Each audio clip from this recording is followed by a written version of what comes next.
Good morning, everyone. Or, as we would greet each other in Madagascar, Salamat Tuko. Yeah! Alright, that's great. My name is Elkin, and I am a recently returned Young Adults in Global Mission Volunteer, or YAGM. I know that you all may be familiar with the YAGM program, since one of your very own is serving in Mexico with the program right now, and I encourage you to stick around for the community meal to benefit her afterwards. But for those of you who might be less familiar with the program, Young Adults in Global Mission is a volunteer opportunity through the Evangelical Lutheran Church in America, the ELCA, that invites young people ages 21 to 29 into a year of intentional service with partner organizations and churches all around the world. This year, the ELCA has sent nearly 80 young adult volunteers to 14 different countries all around the world, to places as distant and as varied as Argentina and Australia and Slovakia and Senegal. Now, I am from a place nearly as distant and varied as Australia, North Carolina. I live in a town called Mooresville, which is about 45 minutes north of Charlotte. I graduated from the University of North Carolina at Chapel Hill in the spring of 2017, and the following August, I left the country to serve as the Young Adult in Global Mission in Madagascar. Now, y'all might recognize the name Madagascar from an animated movie that was popular a few years ago. Yeah. For those of you who did see the movie, I hate to break it to you, but there aren't any talking or dancing lemurs in Madagascar. There are lemurs, but none of them talk, at least as far as I could tell. But what Madagascar actually is the island off of the east coast of the main continent of Africa. It's the fourth largest island in the world. My placement site in Madagascar was in a town called Farafangana, which is located on the southeast coast of the island. So bear with me here. This is Madagascar. The capital is here, and Farafangana, where I live, is down here on the southeast coast. I have a map on my display board out in the narthex if you're really curious. All of us volunteers, last year there were 11 of us in Madagascar, we are invited into partnership with the Fiangunana Lutherana Malagash, which is the Lutheran Church in Madagascar. And at my particular placement in Farafangana, the church wanted me to teach English. So I did, at 3 schools, a Lutheran primary school, a Lutheran high school, and a Lutheran school for students with visual impairments. Just about 6 months ago, I was wrapping up my English lesson plans, and I was preparing to leave that host community in Farafangana. And I was beginning my journey of transition back here to the United States. So that transition has found me here, serving as a representative for Always Being Made New, the campaign for the ELCA. It has found me back here in the United States in familiar places like my hometown of Mooresville, and in new places like here. A lot of my mom's family lives in Panama City, and one of my best friends in high school played golf for the University of Tampa. But this is my first time in the Tampa Bay area, and I'm really glad that I get to be spending it with you all. So thank you for having me here at All Saints this morning. And thank you for the ways that All Saints has already been involved in supporting initiatives of the nationwide expression of our church. Thank you for giving to ELCA World Hunger. I was able to see firsthand the impact of ELCA World Hunger because World Hunger partners with the 9 hospitals and 13 dispensaries that are affiliated with the Lutheran Church in Madagascar, as well as several women's centers on the island. I thank you for supporting the efforts of Lutheran disaster response. In our reading from Isaiah today, God promises to be with us as we pass through the waters. Yet we give to Lutheran disaster response because as both Floridians and North Carolinians have experienced this hurricane season, the waters are a very real destructive force that can leave painful situations through which to pass. Thank you for lifting up youth and young adults in your congregation. If you would allow me to share a brief story. At YAGM orientation in Chicago this past August, I was helping to facilitate the many information sessions and activities which are mandatory for new YAGM volunteers. I had just returned from my year of service, and 76 volunteers were faithfully embarking on theirs. the sessions we had towards the end of orientation hit me really hard. It made me think about the friends and the family and the community that I had just left behind in Madagascar, and I couldn't help but start crying. Like ugly crying, because the room was dead silent, giant screaming sobs and trying to keep it all in. But all of a sudden, there was someone reaching over and putting a hand into mine. And that someone's hand squeezed and squeezed, and it didn't let go, even as I dripped tears all over that beautiful hand.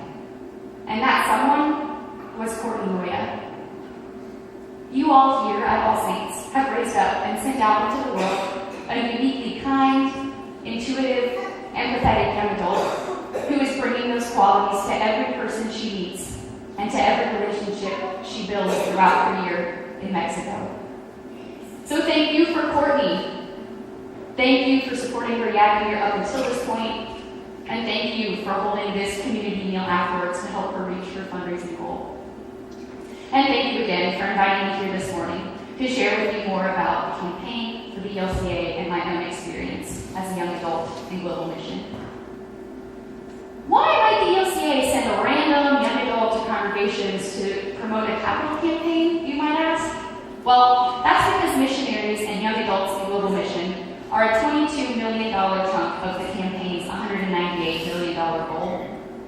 And why do missionaries and young adults in global mission need $22 million, you might ask?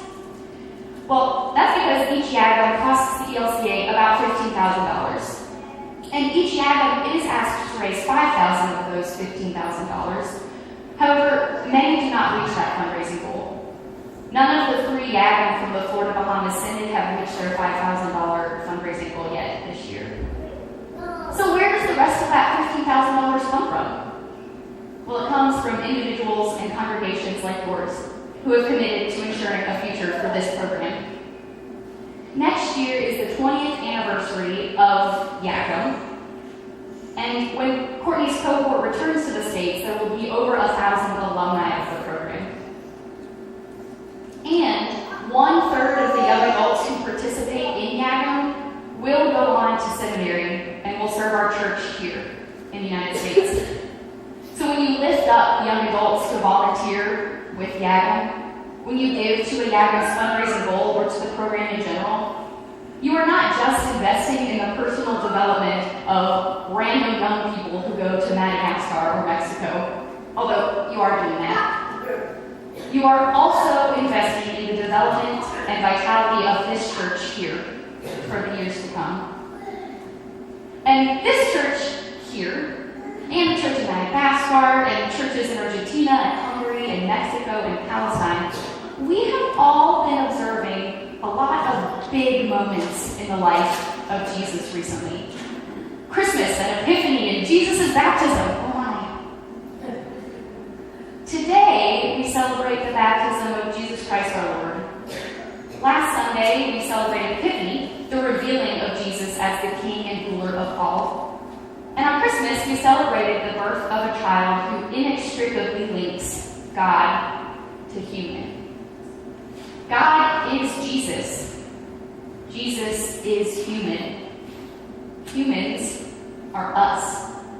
And just as we are forever connected to God through Jesus, we are forever connected to all of humanity through Jesus.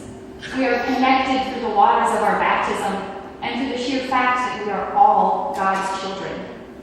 God redeems and calls each of us by name.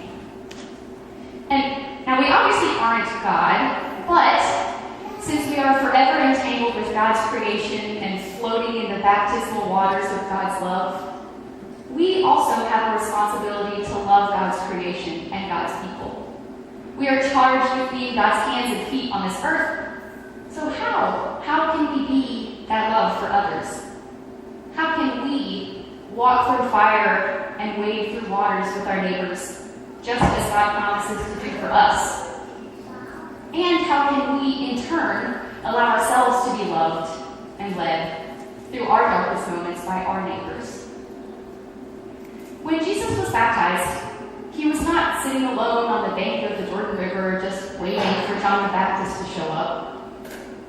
Our gospel lesson today tells us that when all the people people were baptized and Jesus was baptized, then the Holy Spirit descended like a dove. Only when the newly baptized were together in community, in the presence of God and of one another, only then does the Holy Spirit show itself in the form of a dove. The Holy Spirit is not arriving on the earthly scene for the very first time, but the presence of the Holy Spirit was intensified when the newly baptized were together in community. This intensification of the presence of the Holy Spirit is similar to what my Yakum experience taught me about the importance of walking alongside our neighbors through rivers or waters or depression or fires or joy. Throughout my year in Madagascar, I was constantly reminded that the Holy Spirit is always present, but she is intensified when we live together in community. When we walk alongside our neighbors, when we learn from each other and live in community. Now, some of y'all might be thinking, the Holy Spirit is always present, but if you were really paying attention this morning, our reading from Acts seems a little contrary to that idea. We read in Acts that Peter and John went to Samaria because the Spirit had not yet come upon the Samaritans. However, I want to argue that we can instead view Peter and John's visit to the Samaritans as an intensifying of a spiritual presence that was already there. Early readers of this text would have been familiar with the deep, fraught history between the Jews and the Samaritans. The story of the Good Samaritan. So maybe this apparent delay in the arrival of the Holy Spirit might be merely a way to emphasize to the early Jewish readers and to us today the ability of the Holy Spirit to empower and facilitate cross-cultural discipleship. When young adult volunteers answer the call to live in community with our global siblings through Yakum, we don't go with the idea that we will bring God somewhere or to someone. Rather, we understand that God is already everywhere. We are not bringing the presence of the Holy Spirit to anyone. Rather, our respective communities are strengthened, and the presence of the Holy Spirit is intensified when we intentionally live alongside each other and learn from one another. So God doesn't promise that there won't be floods or fires. God promises that God is with us through the good and the bad, and that everything has been redeemed. We don't pretend like there are not injustices, evils, and hardships in the world. We commit to tirelessly striving for the beloved community that God desires for us. We affirm that in our baptism, we are inextricably tied to our neighbors near and far, and are called into cross-cultural discipleship, like the one modeled for us in Acts. So God means it when God says in Isaiah, "You are precious in my sight and honored, and I love you." God means it when God tells Jesus in the Gospel of Luke, "You are my son, the beloved. With you I am well pleased." This voice of God that is powerful, that can break down cedars, that shakes the wilderness, that flashes forth flames of fire, this is the same voice that tells Jesus that he is beloved. This is the same voice that tells us that we are beloved. God's powerful voice tells us that we have already been redeemed.